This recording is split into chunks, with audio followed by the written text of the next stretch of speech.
واقعی دین کی بنیاد پر ہوا ہو اور دونوں سچے دیندار ہوں اور ان کے درمیان کوئی درار پڑی ہو۔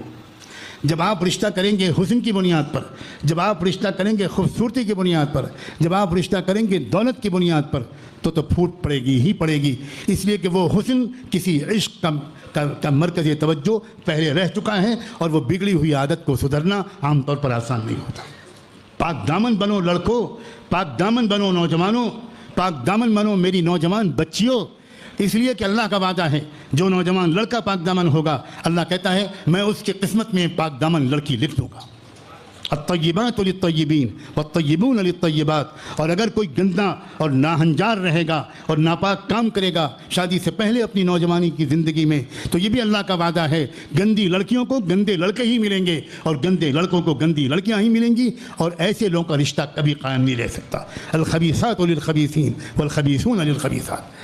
تم لڑکی سے فون پر بات کرتے ہو، ایس ایم ایس کرتے ہو، تم واٹس ایپ میسیجز کرتے ہو، ہائی ہیلو کرتے ہو، پھر ملاقاتیں کرتے ہو، اور اس کے بعد سال دو سال کی دوستی کے بعد جب شادی کرتے ہو تو تم اس کے بعد کڑی نگرانی رکھتے ہو اپنی بیوی کی، بہت شک کی نظر سے دیکھتے ہو، اس لیے کہ تم کو یہ ہمیشہ کھٹکا لگا رہتا ہے رکھتی تھی تو اس کا مطلب ہے دو چار اور سے بھی اور رکھتی ہوگی۔ ایسا لڑکا جس نے اپنی پسند سے شادی کی ہو وہ اپنی بیوی پر کبھی بھروسہ نہیں کرتا، کر ہی نہیں سکتا۔ وہ لڑکی ہزار یقین دلائے کہ وہ شادی سے پہلے کے دن تھے، اب میرے لیے آپ ہیں اور صرف آپ، لڑکا کبھی یقین نہیں کرتا۔ اور یہی حال لڑکی کا ہوتا ہے، وہ لڑکی بھی سمجھتی ہے یہ لڑکا جب مجھ سے تنہائیوں میں ملتا تھا، مجھے پارک میں اور ہوٹلوں میں بلاتا تھا، جب مجھ سے فون پر ہائی ہیلو کرتا تھا تو یقیناً دو چار اور لڑکیوں سے بھی کرتا ہوگا۔ اب لڑکی بھی شک، لڑکے بھی کو بھی شک، لڑکی بھی موبائل کھول کھول کے دیکھتی ہے چھپ چھپ کے کس نے کس کس سے بات کی ہے، کس کس کے میسیجز ہیں، لڑکا بھی دیکھتا ہے۔ جب شک سے زندگی چلے گی تو یقیناً ایک نہ ایک دن یا قتل ہوگا یا طلاق۔ اندھے ہو گئے ہیں بچے اور بچیاں، مجھے معاف کرنا، ان باتوں کو سمجھتے نہیں، تمہارے ماں باپ بھی نہیں سمجھاتے ان باتوں کو۔ طلاق کیوں ہو رہی ہے؟ کیوں طلاق کے واقعات بڑھ رہے ہیں؟ مردوں کے اندر غصہ، حاکمیت کا احساس، برتری کا احساس، یہ سب بڑھ رہا ہے۔ عورتوں کے اندر بغاوت، سرکشی یہ بڑھ رہی ہے۔ کیف بکم اذا فسق شبابکم وطغت نساؤکم، یہ وہ زمانہ ہے جب اللہ کے رسول نے جس کے بارے میں فرمایا تھا وہ دور کیسا ہوگا جب تمہارے نوجوان نافرمان ہو جائیں گے اور تمہاری عورتیں سرکش ہو جائیں گی۔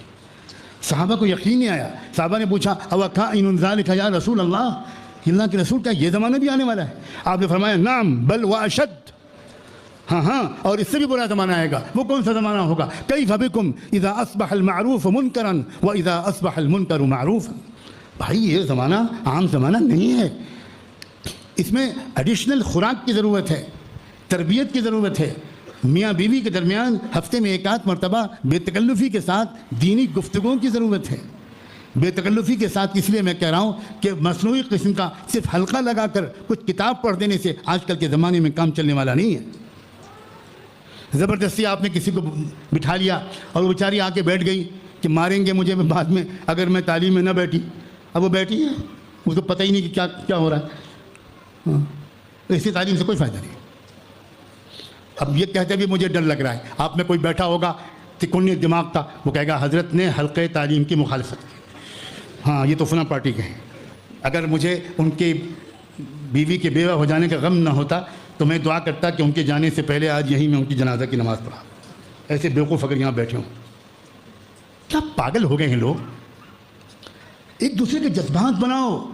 T V, media, mobile network, social media, internet ہر طرف سے دین کے خلاف بغاوت کے جذبات پیدا کر رہا ہے، اور ہم اس کے جواب میں کوئی ڈیفنس اپنی بچوں کو نہیں دے رہے ہیں۔ ان حالات سے فائدہ اٹھاؤ، ان حالات کو مثبت رخ دو، اور جو کوششیں نہایت مخلصانہ اور سنجیدہ ہو رہی ہیں ان کی کامیابی کے لیے دعا کرو۔ ہر شخص دعا کرے، پوری قوم کی دعاؤں کی قوم کے قائدین کو ضرورت ہوتی ہے، بہت ضرورت ہوتی ہے کہ کم سے کم دعاؤں کی تو مدد پہنچے ان قائدین کو جو دن رات اپنے وجود کو کھپا رہے ہیں۔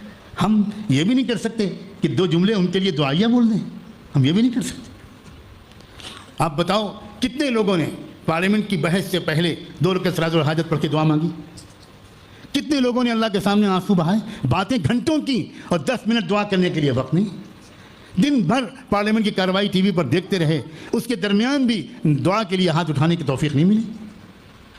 اس طرح کامیابی ملتی ہے۔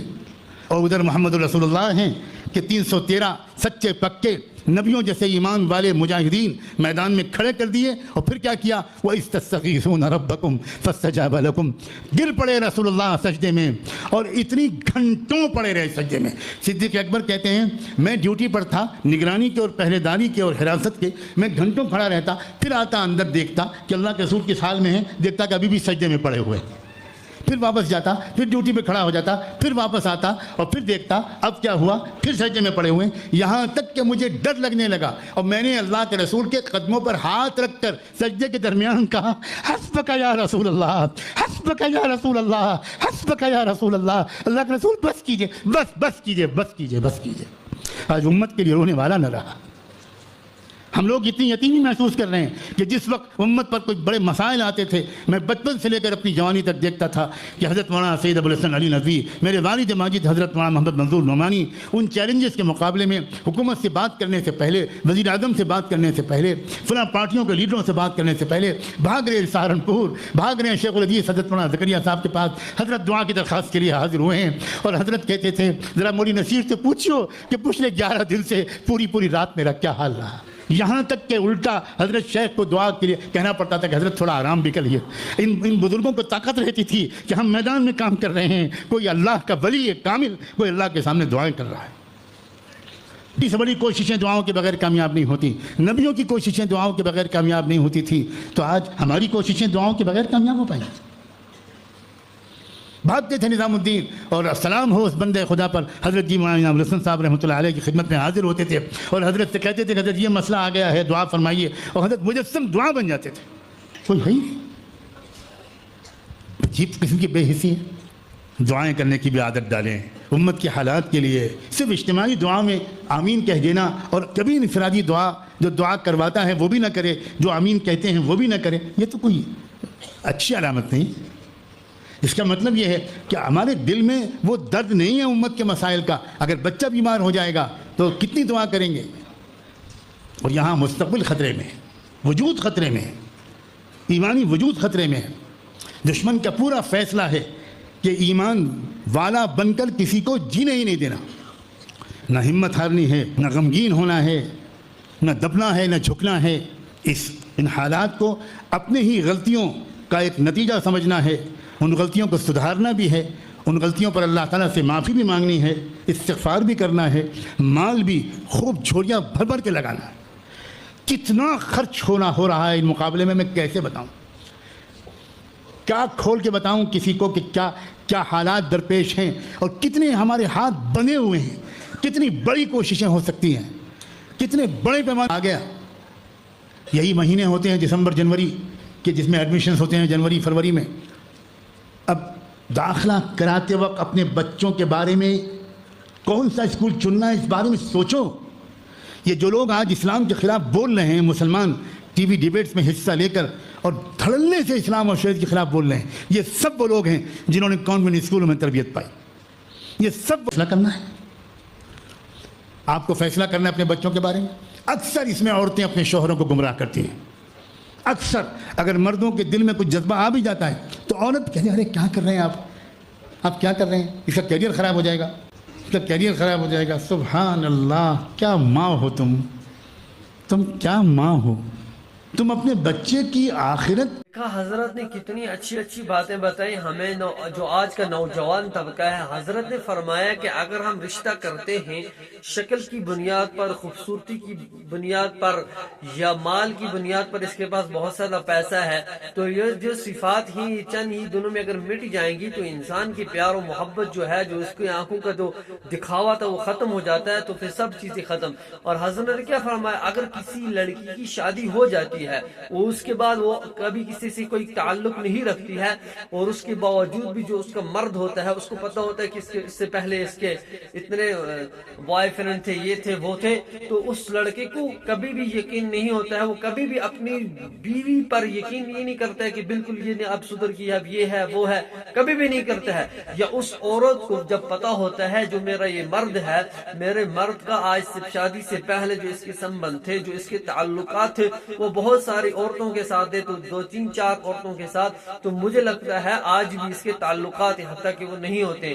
لیکن جو یہ شک کی بیماری آج پڑ رہی ہے، تو حضرت نے کیا فرمایا اس کے سیدھا کہ اپنی جوانی جو ہے، اپنی جوانی کی حفاظت کرو، اپنے آپ کو پاک دامن بناؤ۔ تو حضرت کی باتیں ہمیں اپنے آپ کو، اپنے اہل ویال کو، اپنی سوسائٹی کے اندر، اپنی برادری کے اندر ہمیں یہ باتیں بتانی چاہیے، اور اپنے جو طالبات ہوتے ہیں، طالب علم ہوتے ہیں، اسٹوڈنٹ ہوتے ہیں، ان کو بھی یہ باتیں، جو نوجوان ہوتے ہیں، جیسے وہ 8 سے آگے بڑھتے ہیں، 9, 10, 11, 12 سے، یا کالج کے ہوتے ہیں یا یونیورسٹی کے ہوتے ہیں، ہمیں ان کو یہ باتیں کھول کر بتانی چاہیے کہ بچے ان چیزوں سے بچو، یہ آپ کو بہت زیادہ نقصان دہ کریں گی، اور پھر آپ خون کے آنسو ہوگے، اور اس کے علاوہ آپ کو کچھ حاصل نہیں ہوگا۔